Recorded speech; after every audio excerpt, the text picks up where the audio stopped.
Salut les amoureux et amoureuses de foot, on débute la revue de presse de ce dimanche avec The Sun on Sunday, rapportant que Barcelone est sur le point de signer le milieu de terrain de Chelsea, N'Golo Kanté, pour un transfert gratuit, des pourparlers étant déjà en cours sur un contrat avant qu'il ne devienne agent libre cet été. Le jeune de Manchester United, Teden Mengi, a dû être retiré avec une blessure potentiellement grave lors de la défaite amicale de pré-saison de son équipe contre le Real Betis. Le frère de Nordin Amrabat, Sofiane, a supplié le Paris Saint-Germain de signer la star marocaine.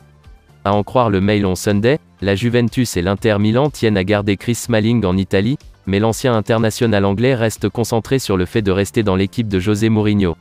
Les supporters marocains ravis ont fermé les rues de Londres, Bruxelles et New York pour célébrer la victoire de leur équipe en quart de finale de la Coupe du Monde contre le Portugal.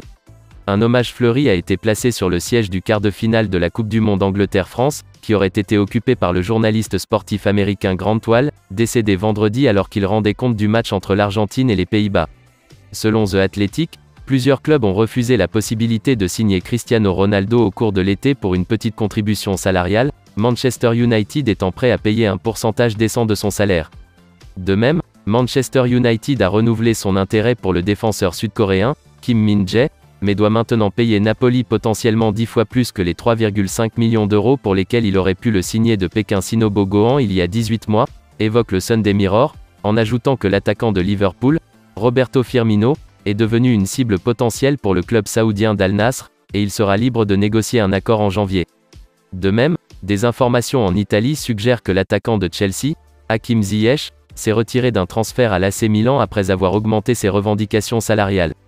Le Sunday Express fait savoir que la petite amie de Cristiano Ronaldo, Georgina Rodriguez, a lancé une attaque brutale sur les réseaux sociaux contre l'entraîneur portugais Fernando Santos, après leur sortie de la Coupe du Monde aux mains du Maroc. Tottenham est prêt à respecter la clause de libération de 45 millions d'euros de l'arrière droit du Sporting Lisbonne, Pedro Porro, selon des informations au Portugal. Liverpool mène ses rivaux Everton et Newcastle dans la course pour signer le capitaine de la jeunesse anglaise de Sunderland, Chris Rigg, qui est surnommé le prochain Jordan Henderson, explique le Daily Star Sunday.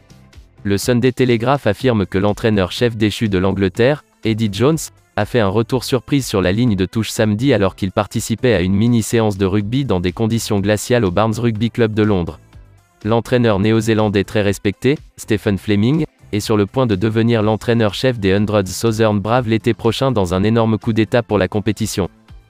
Et pour terminer, le Sunday Mail rapporte que Michael Beale dit que Connor Goldson pourrait être de retour en action pour les Rangers jeudi, un mois avant la date prévue, et a dit à Glenn Kamara qu'il ferait mieux de rester à Ibrox au milieu des spéculations sur un éventuel déménagement en janvier.